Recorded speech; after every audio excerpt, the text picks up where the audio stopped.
forward to more news. This could be some breaking news right out of the conference. So Andy, over to you. Oh, sure. Tell me. Which disk vendor needs to hang its head in shame? That's right. Can you guys hear me okay? All right, thanks. Oh, yeah. That would be helpful. Is that better? Yeah. Here we go. All right, so normally, as he mentioned, Gleb does this. You guys may have seen him over the years. His wife took him to Spain. So I get the opportunity to stand in front of you. We're actually making him work, by the way, while he's over there. We're sending him over to a conference in the Netherlands to do a little presentation next week. So no vacation for him. Yeah. Today he's in Madrid, by the way. So he let me come up and do this one. I'm actually the one who does the drive stats. So if you guys are familiar with those, I'm the one who writes the blog posts and makes up all of the stories from the data that we have. And I'm going to walk you through how we get there a little bit about the drive stats that we produce. Love them or hate them, we do them each quarter. And I wanted to kind of give you a little bit of how we got there and like I said, what we do. We'll talk about the drive stats, the current ones, how we produce them, and what they kind of mean and what we think they mean. So we're all on the same page. And then there's a little bit at the end, and we'll see how much time we have with regards to smart stats, because we get all of that data too. So you'll be able to have some fun with that. I make no claims to whether or not you'll like this or not. Some people can't stand our numbers. Other people love them. But we tell the story, and we tell you what we have and what's going on. So a little bit about how we got there. So Backblaze as a company has been around 10 years. The state of Delaware thought it would be funny to incorporate us on 420. And if you don't know what that means, ask the guy next to you. So we just celebrated 10 years. We did a launch of the original product a long time ago, back in 2008. But we really started to get people to pay attention when we did our first storage pod. The storage pods were those big red boxes that we store everything on, right? And we not only published it and told the world about it, but we published the specs and said, hey, go build your own. As a matter of fact, I was talking to the folks over at Shutterfly just a little bit earlier, and they kind of embraced that. And they took off with that design, and I'm sure made lots of improvements, and we've done that over the years as well. We've grown a little bit from 10 petabytes back in 2010. We've crossed over 300. So that's what we have in management. I think we're over 350, although you didn't hear that from me yet. We like to publicize stuff, right? We did our first drive stats post back about in 2013. And that was done by Brian Beach, who some of you may know. And he published a lot of fun stuff. And being a marketing company a little bit, we went out and went, oh, this is the greatest thing ever. Look at this, drive reliability stats. Which drive do you think is the best one? And people just tore us up. Your environment's not the same as mine. Yeah, okay. So I wanted to make sure I'll couch that, okay? This is our environment. By the way, that's the very first storage pod, and yes, that is built out of plywood. All right, we prototyped these things a long time ago. For those of you who are students of storage pods, that's actually 15 drives across, and you can see there'd be 3 rows. It's all 45, right? We literally prototyped the first one in plywood, which, by the way, if you don't know how to weld, is a really good way to build a storage pod. We eventually moved to metal, by the way, before we started putting customer data on there. Anyway, the hard drive data, okay, that we publish, we just did one last week. We do them each quarter, like I said. We look for different insights and things of that nature that we have. Along the way, we've had lots of fun things that have given us data. We went through it's a little fuzzy, huh? The Thailand drive crisis back in 2011, 2012, right? And we talked about that a lot. If anybody wants to have a really good read, go to our blog and look up drive farming, because that's actually what we did. When we talk about now having 300 petabytes of drives and having nearly 100,000 drives, out there, we were sitting there going around to Costco's and buying drives 2 at a time in order to get around this. And later on, we started doing things like building into vaults and all kinds of stuff like that. I won't go into what a backblaze vault is other than to say it's the way we store data these days. It's spread across 20 different devices and all of that, right? The end of it is like I said, we have about 300 petabytes of data, about 82,000 drives that I'm going to talk about today. Over the lifetime, we've had 95,000 or so drives that have come through our system in various ways. Some of the lower density ones, the 1.5, 2 terabyte ones are now long gone from our system. But this is what we currently have as of the 31st of March of this year. In there, mostly 4 terabytes, most of them Seagates. You'll see that in a few minutes. A fair number of HGST ones as well, by the way, or Hitachi, depending on your point of view. And then more recently, obviously, started adding 6s and 8s. Okay, so we have a good smattering in there. Sad day when we retired some of the 2 terabyte ones because they were just killers. They had numbers of sub 1% failure rates in our environment, which is you just cry when you have to take them out because they just go. You put them in there, you close the lid, push it in the rack, turn on the power, and walk away. But you need the density, so you trade 2s for 8s. It's been okay so far, and we'll see that in just a second. So hard drive failure rates, right? The basics. How do we do what we do? We use this magic tool called Smart Mon Tools, right? Everybody uses that. There's nothing magical about it, right? We used to collect the data. We collect it once a day, okay, from every single drive in our data centers, right? And we used to store it for about 30 days so we could get an idea of what was going on in the system, look for problems, all of the things you would typically do with these kinds of tools, that kind of tool, information. Back in April of 2013, we started to keep it. So that's when our data set begins, okay? And I'll give you the URL in a little bit. If you would like the data from all of our drives, we will give it to you. Just download it from our site, and I'll give you the URL in a minute, right? We don't hold it to ourselves. But it's mostly all of our drives every single day. There are a couple of holes in there where something went wrong with the system. You'll see them when you get there, particularly in 2013. It's all of the drives in our data centers. Every drive that we have, including boot drives and management drives and all of those kinds of things.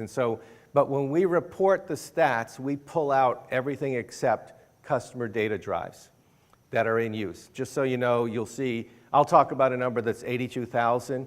We have roughly 85 or 86,000 drives that we kind of monitor. So we try to keep the set all the same, right?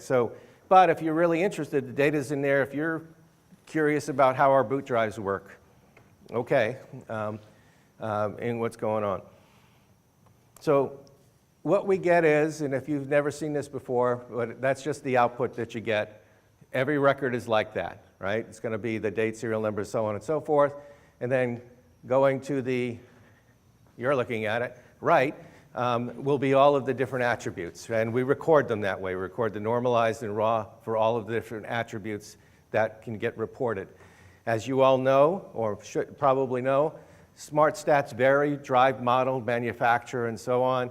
HGST reports SmartStat 22 for the helium, amount of helium that's in a drive, and so on and so forth. All kinds of different things. They're different. They're supposed to be consistent within model. they're generally, sometimes they are, most times they're not, okay? So it makes for really interesting analysis sometimes.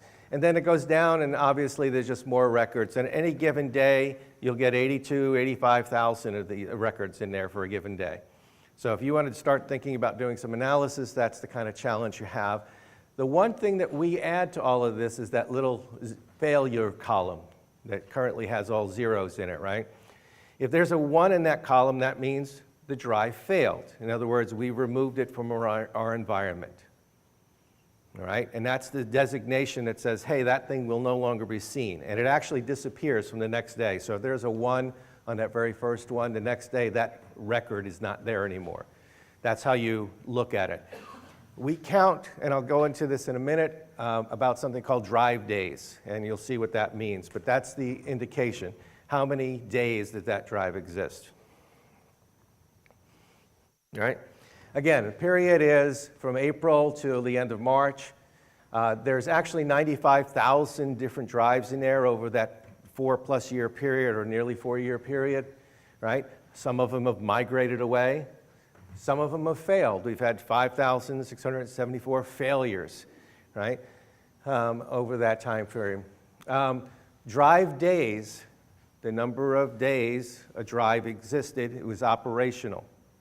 Right? So if a drive is put into play on the 1st of January and goes in, and then comes out at the end of January, that's 31 drive days. That's the way we count, and it's the way we do all of our math. All right? We don't look at the number of hours or anything like that from that Smart Stats reports, and I'll get to that in a minute. But you can kind of see the different numbers that we have. So 62 million drive days we're doing analysis on. If you wanted to just do what a lot of folks like to do when they look at our math and say, hey, if I take the number of drives and divide it by the number of failures, or vice versa, excuse me, I get a failure rate of 5.97%. That's the failure rate. And we go, no, that's not the way we calculate it. We calculate something called an annualized failure rate.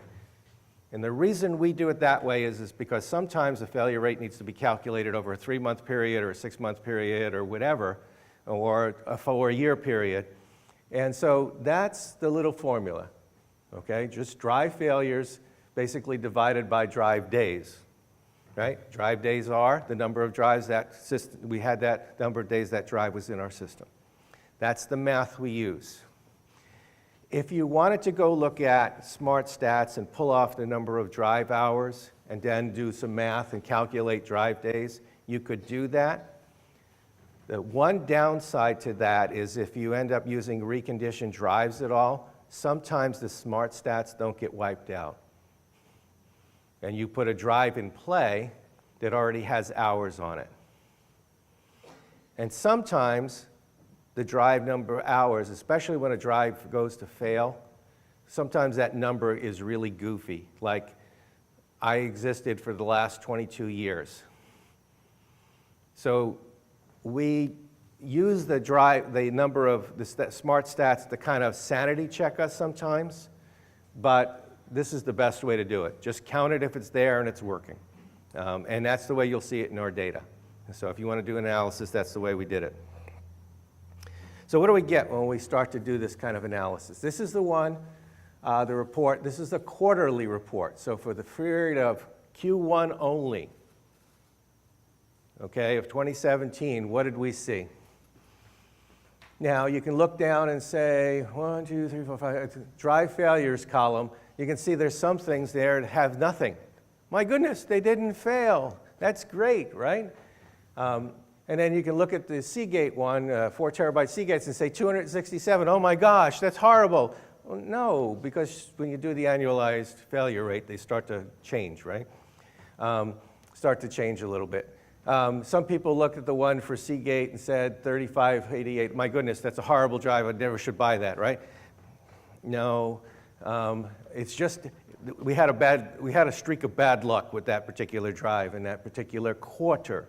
This is only for the quarter. So when you look at the data, you have to look at it like that, right?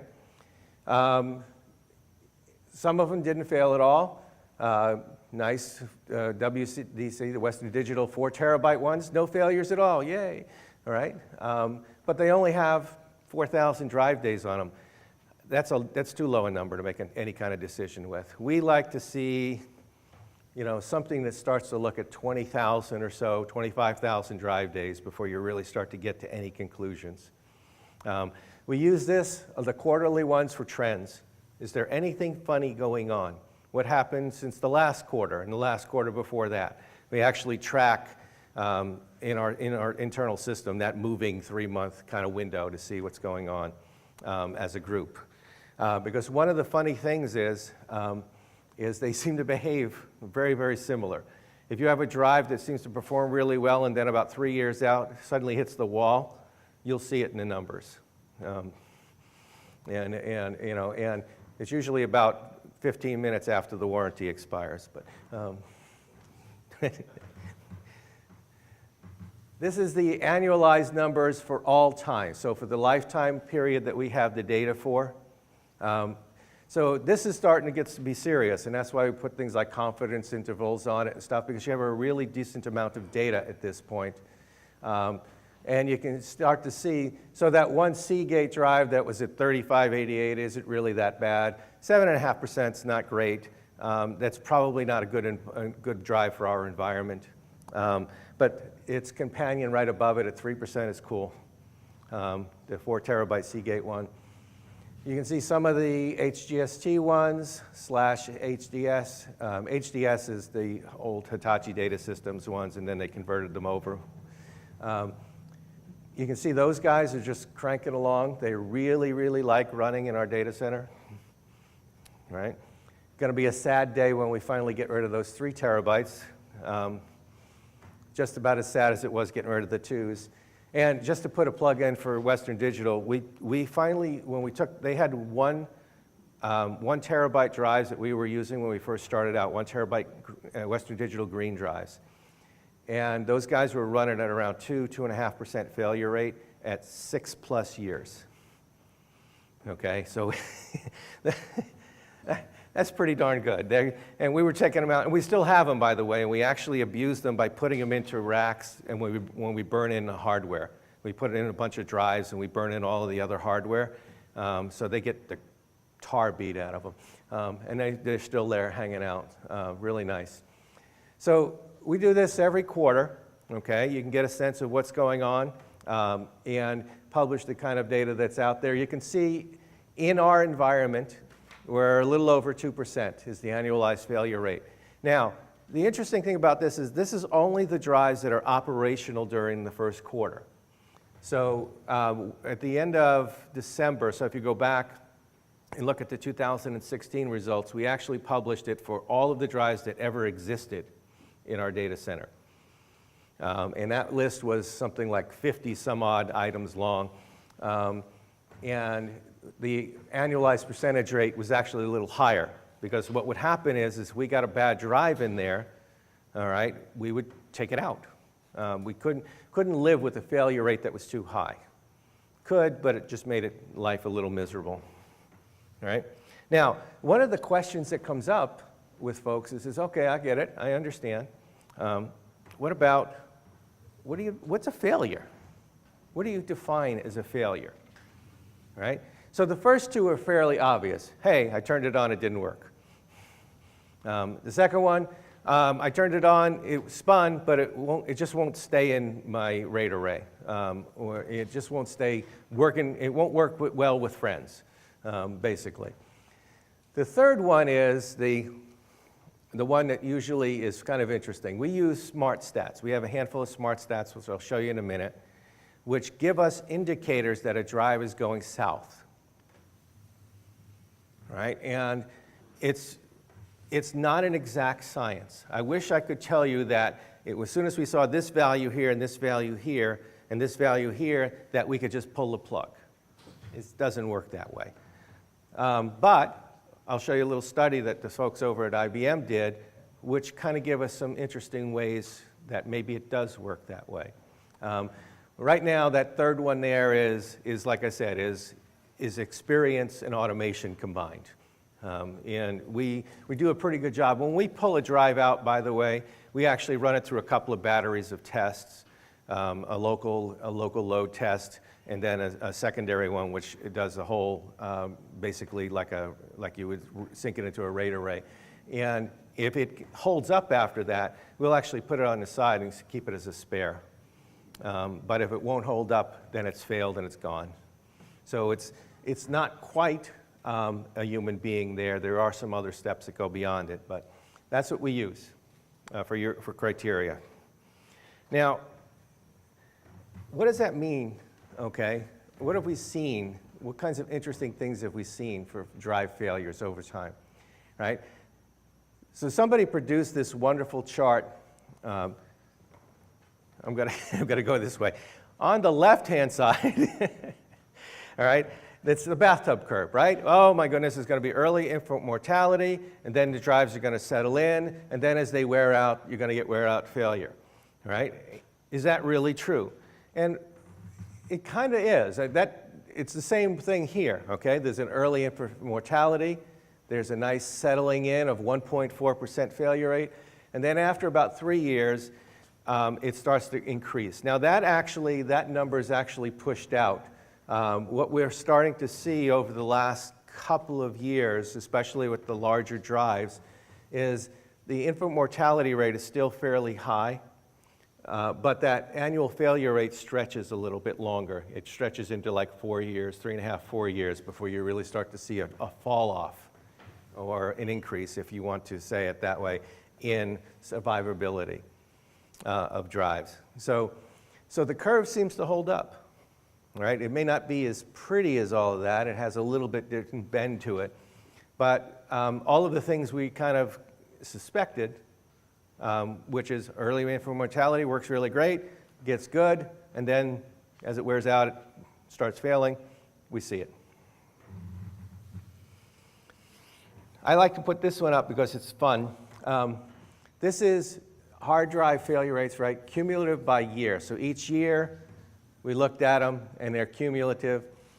And you can see we had a little trouble with some 3 terabyte drives, right? The rest of them seem to do okay. The 1.5s we never really had any success with. Just didn't fit right. Now, a lot of folks complain about and say, well, it's your environment, right? It's a data center. It's a fair thing. It's a data center. And so let me describe our environment, okay? We have those storage pods. And in that storage pods, the drives sit, and they sit vertically. They don't sit horizontally, which drives some people crazy, all right? Oh my goodness, they're not designed to sit like that. So they sit vertically. We put them in a container. It's got a top. It's enclosed. It's fan. It has a fan. We'll see later we actually monitor the temperature of the drives, right? But it's in an air-conditioned data center. They don't move very often. Matter of fact, some of the storage pods haven't moved in years, right? So that's the environment that they're in. Well-maintained. They get filtered electricity, all right? They don't have to worry about brownouts or anything like that. We don't have any cockroaches running around. There are no dust bunnies sitting around there. We don't drop them onto the floor too often. So it's actually a very interesting, the nice part about it is it's a nice environment, okay, and it's fairly stable, right? So when we compare drives, some fit really well. Those are those little guys, those are those 2 terabyte ones down at the bottom. You can see that, right? Some of the 4s do really well. Some don't fit. It's as simple as that. And one of the things that really fascinates folks is that we use consumer drives. Yeah, we do. Right? That's what allowed us to go down to Costco and buy drives when we couldn't get them through our channel when we were doing drive farming. Right? We could just go down to the store and buy them because you could go down to the store and buy them. And they were consumer drives, right? For the most part. I'll talk a little bit about that later, right? And then some people say, well, have you ever compared them? I mean, gosh darn, those enterprise drives must be good, right? They got to be better. So Probably about 2 years, 3 years ago now, Brian did a little study, and we had a handful of enterprise drives that we used, not necessarily in the same way. We didn't use them as data storage, we used them as management drives and backup drives and so on. They were in the data center, but their use case was a little different. So it's not quite apples to apples, but he compared them, okay? And you can kind of see you don't really have a lot of years of service there, and he was soft on this. But when he went down and looked at the annualized failure rate at the time, consumer drives 4.1, enterprise drives 4.6, we kind of said, well, even if we're off by a lot, okay, is that really enough? Is it worth it to go spend money on an enterprise drive? Right? Interesting question. So we now have an experiment going on, okay, where we're doing this again. So we have 8 terabyte Seagates, and the M002 models are consumer drives. That's what they are. The M055s are enterprise drives by their classification, all right? And we put them in the service. Now, the enterprise drives have only been in service for about a month and a half, 2 months, really, all right? So don't draw any conclusions yet, but maybe next year I'll come back and we'll talk about that and see if there's a real difference. This is apples and apples. These are in the same environment. They're sitting right next to each other in the data center. They're using for the same use case, right? You can probably say infant mortality up front, 2.38%. Oh, okay. What is it going to come down to, all right? So we have an ability to compare these now. Now, why does that matter? Well, these come with 2 years of warranty. Those come with 5 years of warranty. If you were to buy them on the street, okay, we got a really good deal because that model, by the way, is end-of-lifed, and we were able to get our hands on them. That was the only reason we were able to do it, because we wouldn't generally pay for an enterprise drive. One exception, we did buy 45 HGST helium drives about 2.5 years ago. It was the most expensive storage pod we ever built. And it was like the price of 3 of them. It was crazy. It was an experiment. We were giddy with money or something. We did it once. Their failure rate, by the way, sits right in between those 2 numbers over time. So it's about 2% for the HGSTs. So we'll look at this. We'll look and see. Because what's important, all right? What's important to us? This is us, not you, us, right? Cost per gigabyte, all right? The software we run in our data system doesn't care necessarily about drive failures. It's really not important. It's way down there. Failure rates are down there, all right? Yeah, you get 10 or 12%, you care a lot. The difference between 1% and 2% annualized failure rate is like 3 drives, all right? It's nothing for us. So it's money. It's cost per gigabyte, which currently runs about 2.5 to 3 cents for the prices that we kind of get. All right? That's what matters, all right, to us. What we see, by the way, now, there used to be this wonderful curve where the price came down, 17, 15, 12, 11, so on and so forth. And then we had the Thailand drive crisis, and it went like this for a while. And then it started to settle out and continue down. And it got down to about 4 cents. And it started to flatten out. And then it got down to 3.5, and then 2, 2.5. And now what happens is when a model gets down to about 2.5 cents a gigabyte, the model goes away. They don't add the size. Sometimes they add the size. Sometimes they just change the model number, and it goes back up to about 4.5 cents, and then it comes back down again. And then maybe they'll jump from 6 to 8, and then it jumps back up to 6 cents, and then it drops back down, and then you get a couple of model reservations. So I don't know where the floor is, but right now it feels like 2.5 cents, maybe 2 cents a gigabyte. Okay, I'm sure some of the larger companies like Google and those guys can get that number lower, but we're buying them in chunks of 5 to 10,000 a piece, so that's the kind of numbers we can see. What's just as important as cost. Power. Ah, man, there ain't nothing worse. We put those 8 terabyte Seagate enterprise drives in, right? And they lit up like a Christmas tree, the power they use, all right? We have a rack, and a rack uses, I think it's 30 amps. 30 amps should power each device in the rack, right? But your limit is 24 by spec. So when we put 60 of those in a pod and we stashed it in, it literally blew the circuit, okay? It just too much power draw. The 8 terabyte consumer drives were right on the cusp. They run like 23.8 or so when you put 60 of them in. So we talked to Seagate, and Seagate actually gave us a setting. There's a power setting on an enterprise drive, which is really cool. We'd never seen one like that before. There's a little firmware setting you flip, and it actually reduces the power that you use. They didn't tell us exactly what it does to reduce the power, but when we did, it was actually able to bring the power down to be roughly equivalent to the power of a consumer drive, which is really kind of cool. And we still got performance out of it. So we load these drives up. When we load these drives up, the way it is a storage pod comes in, it becomes available on the internet, and people can load data on it, right? And we load it, that and all of its friends, until we get to about 80% full. And then after that, we just limit it, the amount of stuff that goes in. And those things typically run about 95% full, right? That's the way they normally run. So we measure that. We see how quickly those drives load and all of that, because it's all fair.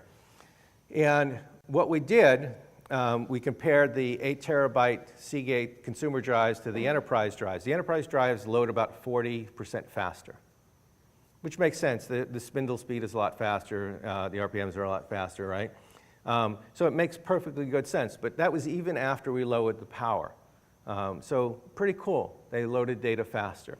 Now, in our environment, that's not interesting, because all that means is they just get online more often for data. Okay? In your environment, that may be something that's quite interesting for you to do that. The other thing is fitting our usage. So they were talking a little bit earlier about SMR drives. We tried SMR drives in our environment. We tried it in what we call a mini vault in our lab. And think about the model I just explained to you. We write a bunch of data out to something. That works really, really cool. But then what happens is over time, that data, some of that data needs to get deleted, okay? Customer goes away. A customer deletes their files. Certainly perfectly legitimate thing to do, right? And so with SMR files, that's a pain, okay? And then add in, we want to recover the space and reuse it, which is a double, triple pain. And so I think he was talking about kilobyte speeds, and yeah, kind of. That's exactly. We saw like a five times performance hit for SMR drives in our environment. So they just won't work for us. Not to, they're perfect for certain types of applications, but as soon as you have to lift up and erase or lift up and rewrite in a particular zone, everything comes to a complete halt for us. So it wasn't a good fit for our environment. We tried them. People asked, hey, how would they work? The answer is they don't work for us. They may work for you. This is the type of place. And to their credit, the drive manufacturers are not overselling them. They're saying, look, they're really good for this kind of thing. Write once and store it away, because if you ever have to do anything else with it, it's going to hurt. Failure rates, right? That's where it starts to get important. And usually when you get to see big numbers. So a number, 10% failure rate, 8% failure rate, yeah, okay, interesting. A 2% failure rate versus a 1% failure rate, not interesting at all. Warranty, we don't care. Right? We don't care. We do not have the time to go running around filling out stupid forms and tracking numbers and all of this kind of stuff for a drive failure. Sometimes, if you get in a bunch of them at the beginning and we put them in and 4 of them fail, on load testing or something like that, maybe we'll call up the place we bought them from, the reseller or whatever, and say, hey, 5 of these failed. and he'll just swap them out or something like that. But when you try to replace something under warranty, what do you get back? You don't get a new drive back. You get a refurb back, right? And I'd rather not have them in my data center, thank you. Somebody else's problem. So don't really care.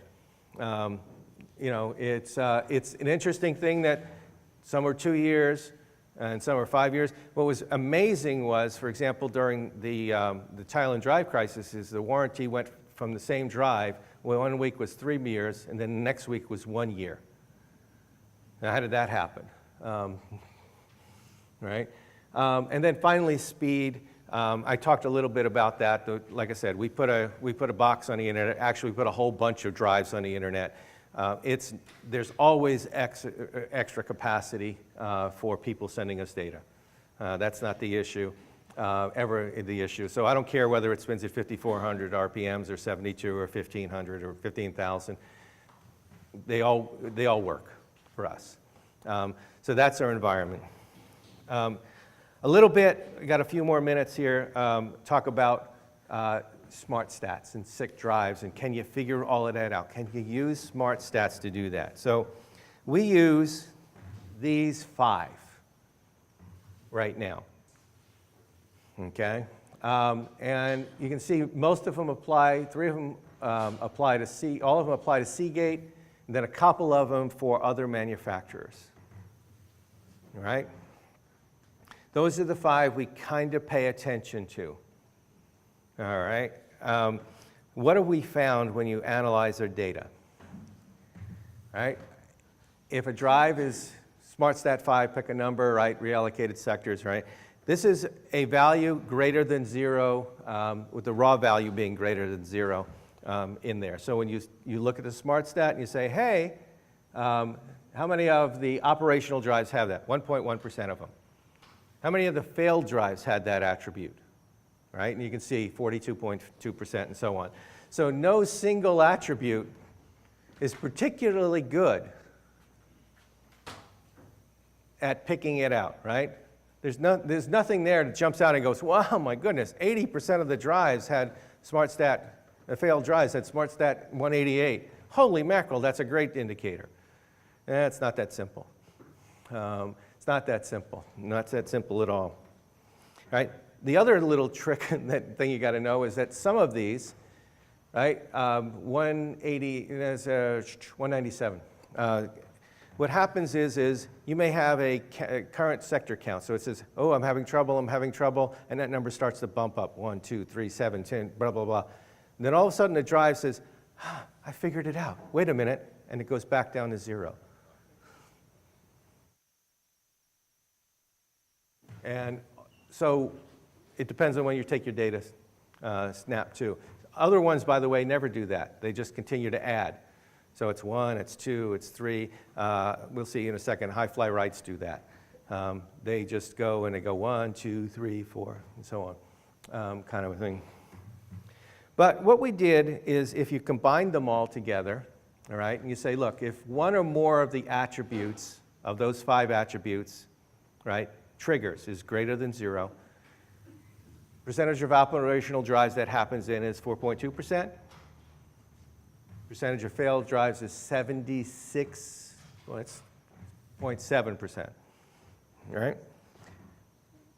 Does it matter? Okay? What we're doing when we look and that human being jumps in the thing, starts to look at the data and say, hey, I see one of them triggered. Well, I see there's a second one. Usually there's something else going on at that point with the drive too, right? And the drive gets pulled and checked, right? So can you decide, can you use those numbers? I don't know if that feels good enough to do that with. So a couple of years ago, some folks over at IBM over in Switzerland apparently had nothing to do. And they did a nice study, and they took all of the data that we have up to that point, and they analyzed it, and they did a lot of math that I don't understand. But you can look at the paper. There it is. If you look, predicting disk drive replacement, if you search for that, you'll probably see it. It's an IBM Switzerland paper, but There's the URL for it. You may also be able to find it on Marella Batatsu. But this is what they found. They created a set of rules and a predictability based on all of the drive stats, not just our little 5, right? Really cool, right? So we had 197 was one of ours, and they said, look, if that raw value is greater than or equal to 2, just throw the drive out, it's going to fail. That's pretty powerful, right? And you can see the other combinations. How about, but look, if it's less than 2, and some of the other values are certain ranges and so on and so forth, it's a healthy drive. Don't replace it. All right? Now, that's starting to get to be pretty interesting. And we've seen a couple of other folks who have sent us data as well and said, hey, we have looked at it. And the only question they ever come up with is that, remember I said smart stats number earlier on? So these guys have decided that they went and said, could we use smart stats to predict failure? Now, one of the things that we're going to do over the next 3 to 6 months, depending on how much time I have, is their data stopped at the end of 2015. So let's see if they're right for 2016. Let's see if I have a drive with a raw value of greater than 2, did it fail? Right? I mean, they said 100% confidence interval. That's easy. That's a 1 or a 0, right? So it'll be kind of fun to see. They also did the same thing for HGST and Hitachi drives. The previous one was for Seagate drives, by the way. And they did the same thing for them. And the other vendors, we just don't have enough drives for that they could do the analysis on. But these two here, right? And as you notice, slightly different numbers. If the smart value, 197, is greater than 1, and smart 3 raw is greater than 626, and I don't know what that one is off the top of my head. I don't have it memorized, all 254 of them. Replace the drive. 100% confidence interval. So what we'll do is we'll test this, okay, against our data for 2016 and potentially up as much of it as we have in 2017 and see how well it was at good at predicting. Yes? What's the time limit? I mean, all drives fail eventually. Yeah, they do.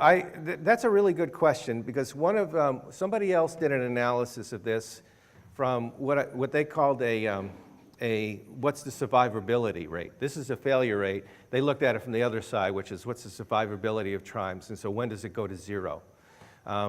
And from the data, they were out at 12 or 14 years, but of course they didn't have the data, so you're just drawing a fake line at that point. But I think they had the data. Their forecast was like someplace in the 12 to 14-year range. Every drive should fail. Now, in this room, there's going to be somebody who says, well, I've had a drive for 17 years and it still works. So, so it's a possibility. But the real issue is what's your confidence of, what's a good number for you? If it's 95%, if you had 100 drives and 95 failure rate, you're going to start, and you want to be at 95, they may only be 3 or 4 years. As to what you want to do. There have been implementations, the folks at Netflix, for example, did this a long time ago where they took our pod design and they did a lot of fun stuff with it. But what they did is that they stored data, their movies on these storage pods, their own design, again, but on the drives. And they would store them all out there and close it up and send it out to various places around the country, so it was closer to where people were downloading from. And the reason that, and then what would happen is, of course, is over time, the drives would fail, but they needed about 3 to 4 years worth of that. What they figured if every drive in there could fail after 4 years, and they didn't care, because most of the time people weren't going to watch those movies anymore. And so right? And if they were, they would only be the only person watching that movie, and so streaming it from a central data center was not a problem. So it was a pretty good model, and I've seen that model taken care of. So I don't know if there's a real hard number that says after 12 years everything ends, or something like that, but we have seen that model before. I don't remember which one. A couple of the different quarterly reports that I've done, I've called out that model. There's a guy over in New Zealand who did the analysis. Catch me, if you want to know about that analysis, catch me and I'll find it for you. I don't have the reference right off the top of my head. All right? And just for fun, what other things that we look at is, I mentioned earlier, high fly rights, right? That's when the head flies out, its parameters, let's just go with that, or its normal range of operation, right? You'd think that would be a pretty good one, right? If your drive heads are starting to wander a little bit on you, maybe you got some problems coming up. Well, the trouble we had with that one was it did a good job of predicting failure, but it also did a good job of, it happened a lot in operational drives, right? So it wasn't particularly useful. But one of the things we observed was there's a clustering that goes on. So if you get high fly rights that occur in a short period of time, you have a problem, right? Getting 52 high fly rights, one a week, is not an interesting thing. Getting 52 of them in an hour is a very interesting thing. And our system isn't particularly good, quite honestly, at monitoring at that level. That's not something that was built into our system. So it's a really interesting stat if you want to go chase it down. But you have to have that time component in there because generally that's what's going on. Another one was spin retries. So, hey, I just turned on the system. How many times does it take to try to spin this thing up, right? We don't turn off our systems very much. Hence, that's the problem with this one. So we couldn't get any data out of it, right? But you would think it makes perfectly good sense if you just apply a little logic and say, well, if I turn on the system and it doesn't spin up right away, it takes a couple of times, maybe something's going on with that drive. Maybe the lube is starting to get a little dry, or whatever the case may be, right? The spindle's not working. Whatever, the servo's, the motor's not kicking in right away, any number of different things. Maybe that's a problem, but we couldn't find it in ours just because we don't spin them up very often. We don't turn them off and turn them on. But in your environment, that may be a very interesting thing. If you're turning off your drive every day and turning it back on, that may be something to pay attention to. The other one that's always everyone's favorite is power cycling, right? Do I turn my computer off at the end of the day, or do I just leave the drive running? And I know there's things that take the drives down and shut them off and all of those kinds of pieces of software, especially in consumer drives, right? But we turn all of that off. So this is all I can tell you. Okay, one, we don't turn our drives off very often. I just said that. Okay, but for the drives that failed, right, they had a lot more power cycling going on. Right, we were turning them off and on for whatever reason, the pods that they were in. Right, and this is lifetime. So we may turn off a storage pod once a year, right? Maybe twice a year, something like that. So drives that we were turning off a little more often failed a little more often. Okay. Does that mean you should just leave everything running? I didn't say that because we really don't have enough cycles in there. I mean, to do it. But that's where the data kind of goes. Last little bit, temperature. Just for fun. I know Google did this a few years ago, and we got carried away with it.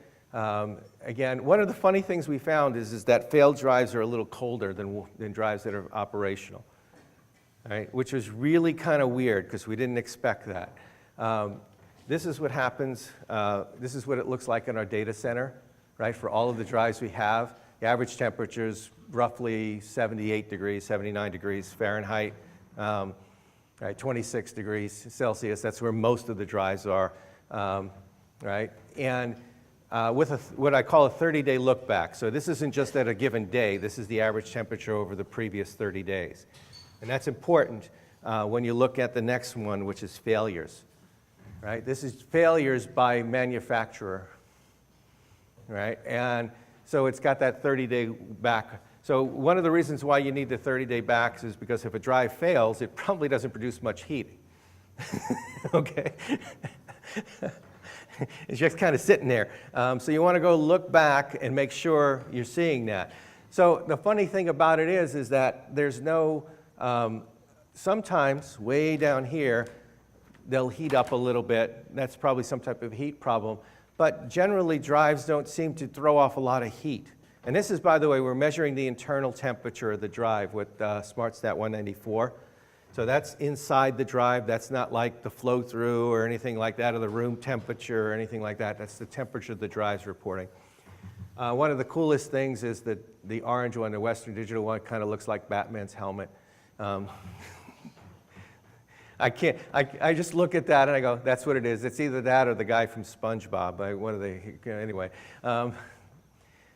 So interesting, our friends at HGST, right? Heat doesn't seem to be a particularly interesting. It can fail anywhere along the lines, right? Seagate seems to have a little point where they fail, and the Western Digital ones, that could be an anomaly based on the fact that we don't have a lot of Western Digital drives, hence we don't have a lot of Western Digital failures. So maybe that Batman cows kind of evens out a little bit. But it does look like it heats up a little bit before it fails. The Western Digital drives may give you a little bit of indication. If you start to see the temperature climb internally, they may be starting to go towards failure. If you remember, most of them were at 77, 78 degrees Fahrenheit, kind of a thing. All right, so that's what we do for a living, right? We actually do backup and cloud storage and all kinds of fun stuff like that for a living, and then my night job is playing around with this kind of data. We do record it. If you want it, let's see, I'll put it up there. That's the URL. You can go there, you can download it, you can play with it. We also listed all of the different reports we've done, so you can go look at all of the different reports there. It's all on that page, all right, and go play with it. I encourage you to do it. Now, the files are getting big, really, really big, so bring a good network connection, and you'll have to download them in pieces, but go play with them, have some fun. If you have some fun data that you'd like us to take a look at some point, let me know. Okay, very good. Thanks, Andy. I'm sure there's questions, so yeah. Is your pattern of use mostly write once, and how often do you maybe write multiple times to disk, and how often do you read roughly? So the model is that predominantly mostly writes initially, and then once a drive settles into that about 95% full range, it's going to be read, write, mostly reads at that point, deletes at some point. We run what's called cleanup jobs every so often. It's one of those things we kind of batch up and run through, and then we delete files, and that makes the space available. And we write back to it until we get about 95, 98% again, and then it goes into that read cycle. So, is the read cycle much less frequent than writing? No. People want their data back, and so we give it to them, which is a good thing. But yeah, it's not as intense, and so we'll fill up, for example, a hard drive, an 8-terabyte hard drive will take, in a whole setup, will take something in the order of 45 to 60 days, just depends, and then it'll go into service for as long, just doing what I described. So, yeah. Yes, Tom. So Andy, you've got mostly consumer hard disk drives. Yeah. And there's different ratings for these drives, but you do seem to observe what might be wear out. Do you see that correlating at all with like the warranty terms they typically have for those drives, like how many terabytes you can write on them, that sort of thing? I'm just wondering if you are seeing any real correlations. It's a good question. So the correlation that we saw is when we had the drive crisis and warranties went from 3 years down to 1 year on consumer drives in particular, the drive failure rates went up substantially on those drives. You can relate that to the fact that it was difficult to get parts, hard to manufacture drives, all of those interesting things related to the Thailand drive crisis.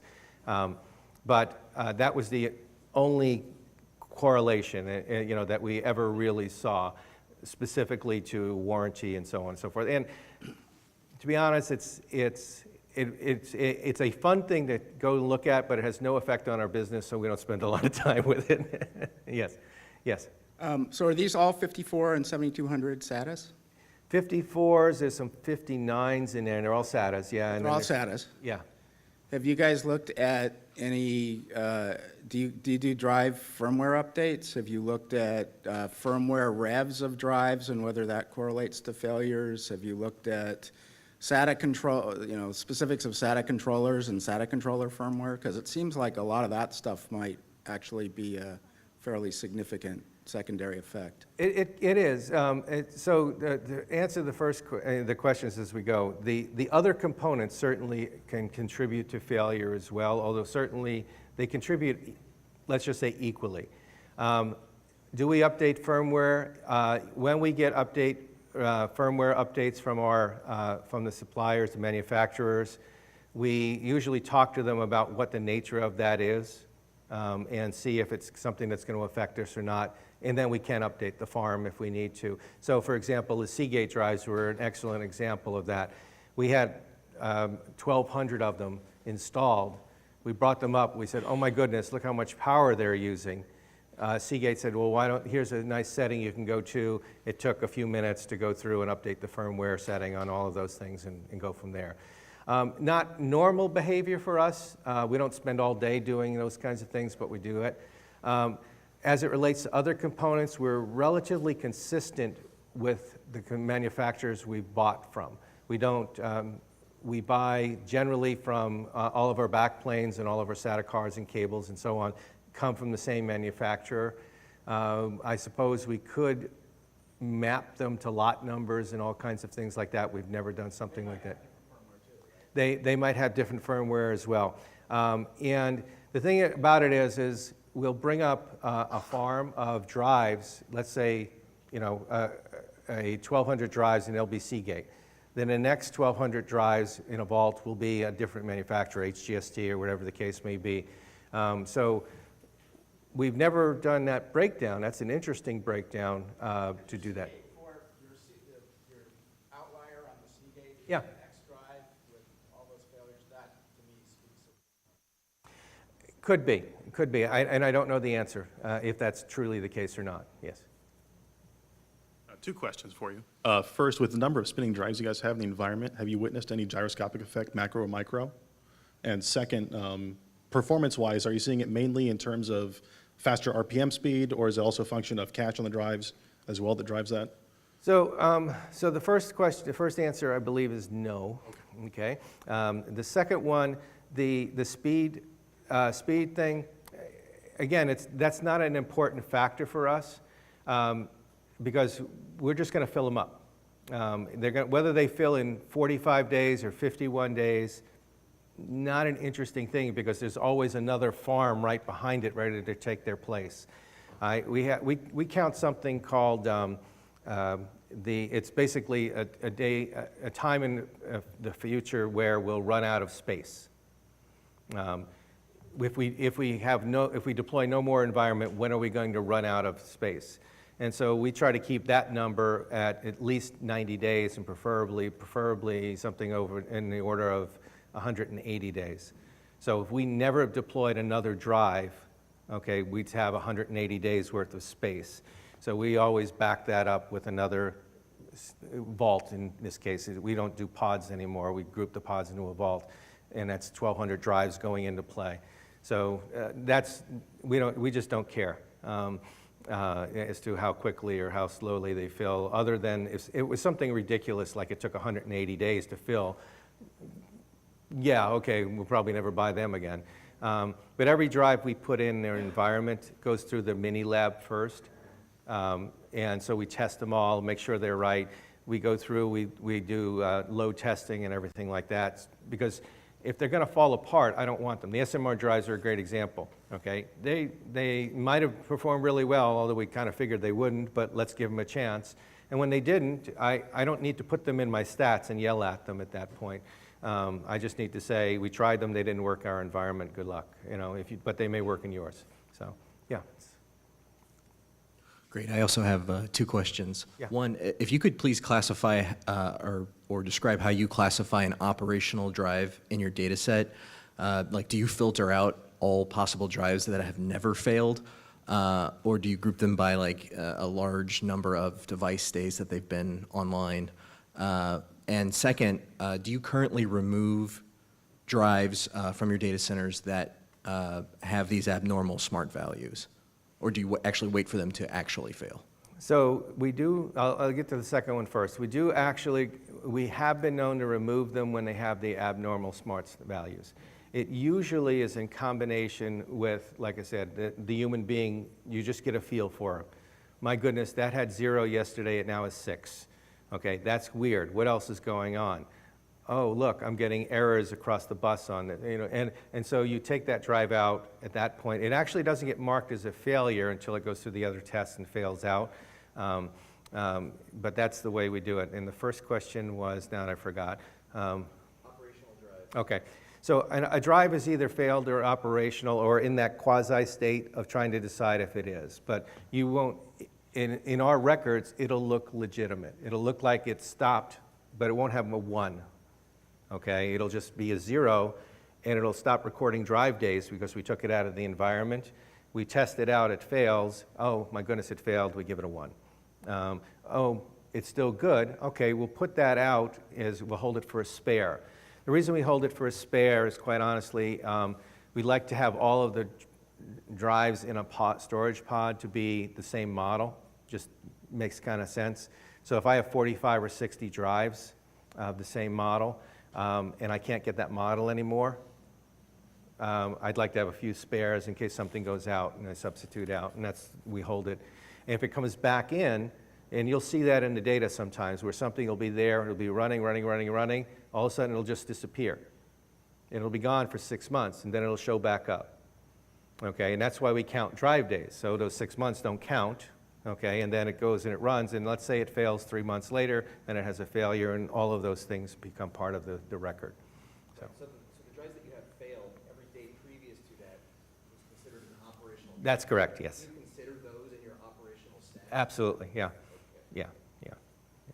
Yeah, that makes up makes up the data of all of the drive days that drive model, in that case, was operational, so yeah. So hopefully this is an easy one.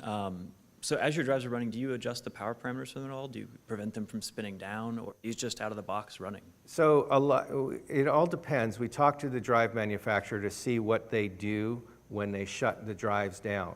So for example, green drives, the newer green drives, were really a pain because they like to shut down. And our environment is a fairly active environment, even if it's just a read or something like that. So we generally don't like to spin the drives down, especially completely. Now, some of them have a mode where they'll kind of go a little bit asleep, but not really. And so we talk to the drive manufacturers about what they think the best way to do it is and change the firmware appropriately, if it's appropriate. We generally don't have to, but sometimes we found that if we shut off that mode entirely, so it just stays spinning, it's just better for the drive and its performance all the way around. Okay. So they may not last 5 years, they may only last 4 years, but they're not going to be doing this kind of a thing and having trouble because they were failed and jerked back up and failed. They're not failed. They slow down, they come back up, slow down. There's nothing worse than doing that to a drive and just keep, up and down and up and down. So.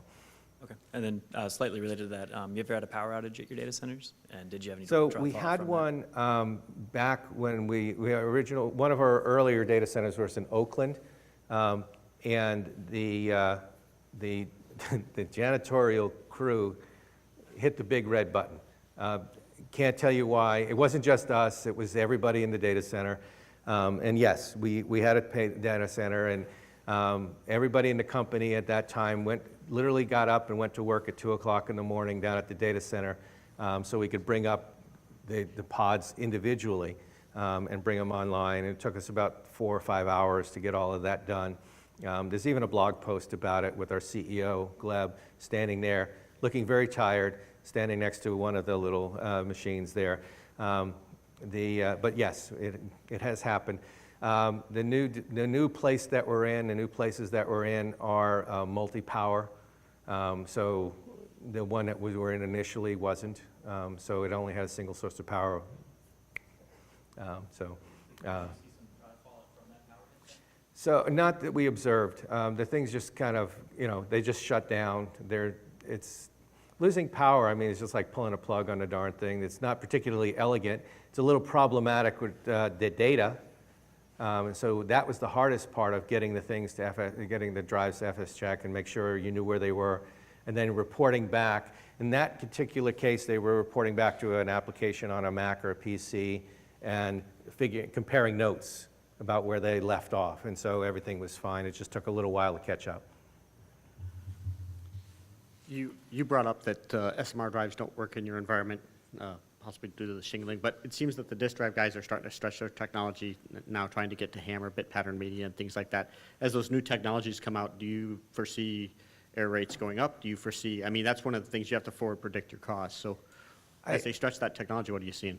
So the good part about where we are right now is that at least we get talked to by the manufacturers. we buy enough drives now so that we have a good relationship with most of the different manufacturers, and they'll clue us in as to what they're thinking about planning. The HAMR drives is a good example. We'll get an early sample of some of them. We'll try them out. We'll see what's going on. And again, for us, it's just about failure rates, because the software just covers all of that. I mean, it's not failure rates. The software covers the failure rates. And as long as the drives stay within a reasonable set of parameters of 2, 3, 4, 5% or something like that, we're fine. The SMR drives just didn't work because of the speed. If the HAMR drives don't work for some other attribute, the thing we worry about the most is we do use consumer drives. We pay a consumer drive price for those.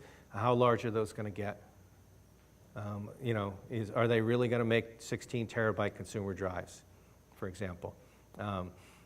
It's a good question. So that's more of a worry than a particular technology, because we have some visibility into that. So, all right. Any other questions? Thank you.